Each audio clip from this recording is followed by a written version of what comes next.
Our presentation is on combating deforestation in Brazil. The goal of the project is to reduce and ultimately stop the deforestation of the Brazilian Amazonian forest.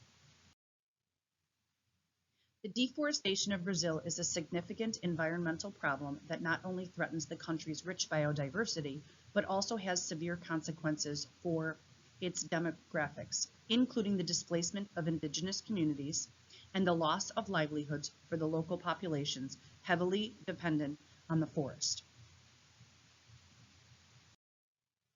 Indigenous people have been most impacted as they have been pushed out of their homes, have faced violent altercations, and have been displaced from their lands. Analyzing the historical evolution of the Brazilian Amazonian rainforest issues provides insight into how the forest has been changed and destroyed over the years. The history of the Brazilian rainforest is complicated for several reasons, including colonialism, economic development, and environmental conservation efforts. The European colonizers arrived in the early 1800s, particularly the Portuguese, and the Amazon region became part of the global trade network.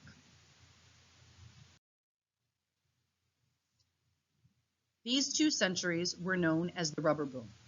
This was when rubber trees in the Amazon forest were being cut down rapidly.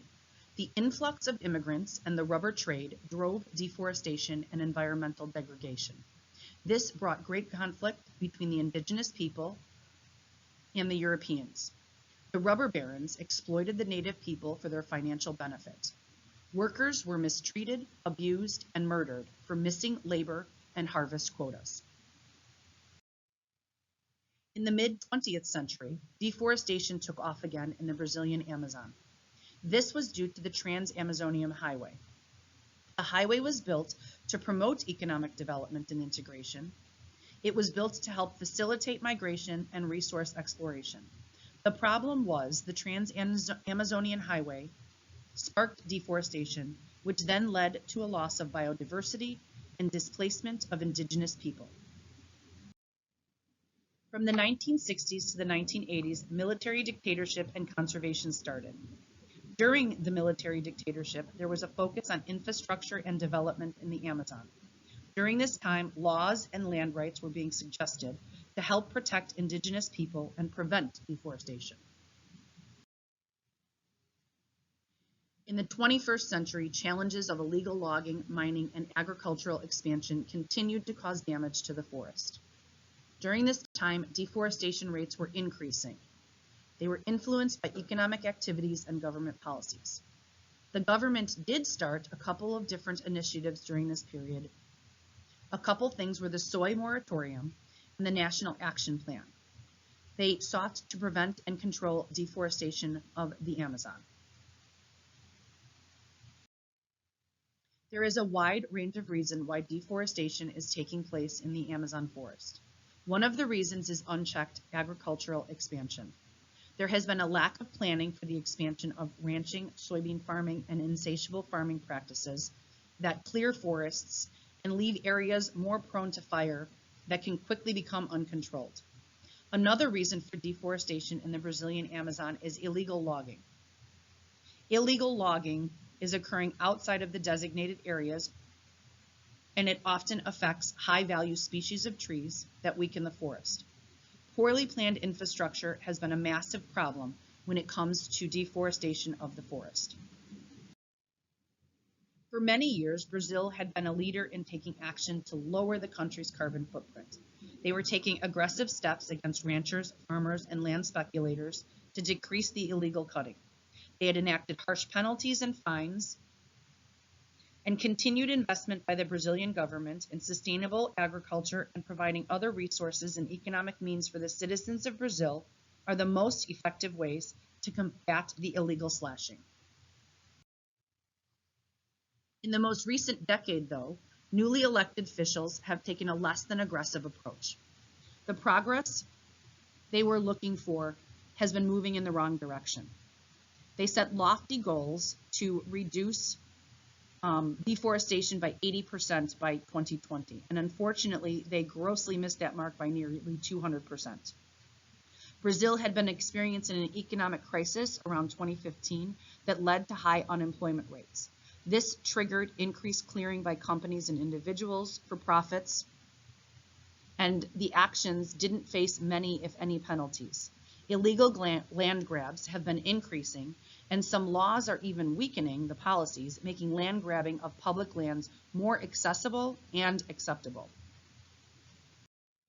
We can address deforestation through the application of the ecological approach theory, a comprehensive framework integrating public policy, social considerations, and personal values to enhance the well-being of communities. Through the strategic implementation of this theory, collaborative initiatives involving researchers, public health officials, and environmental scientists can yield efficacious solutions to the predicament in the Amazon. Researchers have found that multidisciplinary actions are necessary for effective climate change mitigations in Brazil. This includes consideration of financial aspects such as policy frameworks and stakeholders. The ecological approach theory aligns with these requirements. For deforestation in the Amazon, the ecological approach theory involves socioeconomic analysis, as shown by researchers De Silva and others. Regions with renewable energy infrastructures outperformed others, generating more jobs and mitigating carbon emissions. This approach, emphasizing community well-being, aligns with the ecological approach theory. In Objective 1, we're not just looking at rain. It's crucial to talk to different people and study how money, politics, and communities have affected rain in the Amazon. It's needed to ask indigenous groups, locals, economists, and policy experts about their thoughts. We want to know what challenges communities face and work together to suggest better laws and eco-friendly rules. To understand Amazonian deforestation in Brazil over the last 40 years with a focus on land use changes, we will utilize historical data, look into biodiversity changes, attempt to understand the systemic effects of deforestation on climate change, and ultimately collect evidence to influence policymakers by making suggestions based on qualitative and quantitative data and evidence. Our third objective is to examine the obstacles and possible socioeconomic political risks that could impede Brazil's efforts to eradicate deforestation. Phase 1 is to conduct a comprehensive investigation into socioeconomic political variables that drive deforestation and study the changing dynamics and underlying causes to establish a foundational understanding. Phase 2 would be to interact with Amazon-associated individuals, including indigenous groups and local populations, and integrate community opinions and challenges regarding deforestation into the analysis. Phase 3 would be to collaborate with economists and policy experts to assess risks and effects of ending deforestation and conduct a comprehensive evaluation considering social dynamics and economic ramifications. Stage 4 would be developing strategies and policy recommendations based on the insights obtained and focus on creating workable and feasible solutions. Phase 5 would be actively promoting the implementation of stronger laws, efficient oversight, and environmentally friendly land use policy, and utilizing policy briefings, public awareness initiatives, and direct interaction with legislators for effective advocacy and implementation efforts. A comprehensive evaluation that uses the ecological approach theory will provide better understanding of the rainfall trend patterns and focus on the impact rainfall has on deforestation in the Brazilian Amazon. We will focus on knowledge, attitudes, and rainfall data. Using focus groups, we will do pre- and post-assessment to assess environmental attitudes. This will be a reliable measure and gauge changes in attitudes towards ecological conservation, deforestation, and sustainable practices. The focus groups will include questions to determine if participants, what they believe about climate change and their beliefs about their efficacy to change the outcome of deforestation.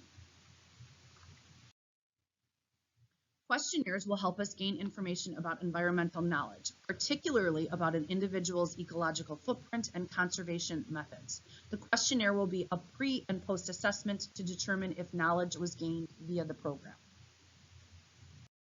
The Final evaluation item will be evaluating historical rainfall data in the deforested and non-deforested areas. The key things will be analyzed are timing, intensity, frequency, and distribution of the rainfall, allowing us to make comparative analysis and the ability to make correlations between precipitation values and deforestation. Follow-up interviews will be conducted to determine if there is a change in attitudes and behaviors related to conservation and sustainability practices. Interviews allow for richer data and reduce attrition.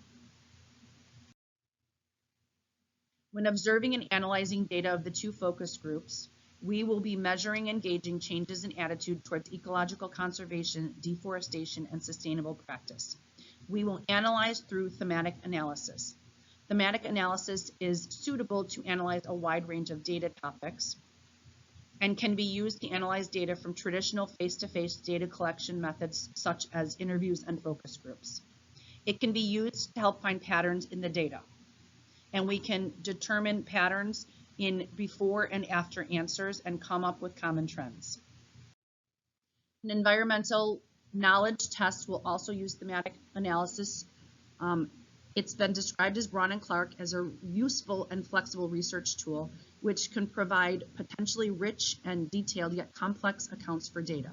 It will be important to see if people gained knowledge about their carbon footprint both before and after the program. And finally, when evaluating the historical rainfall data occurring, we will use regression analysis to analyze the data. Regression analysis is a statistical technique for determining the relationship between a single dependent variable and one or more independent predictors. By using regression analysis, we will be able to analyze the key things such as timing, intensity, frequency, distribution of the rainfalls. Thank you for listening to our presentation, and I hope it makes you stop and think about ways you can engage in conservation and sustainability practices.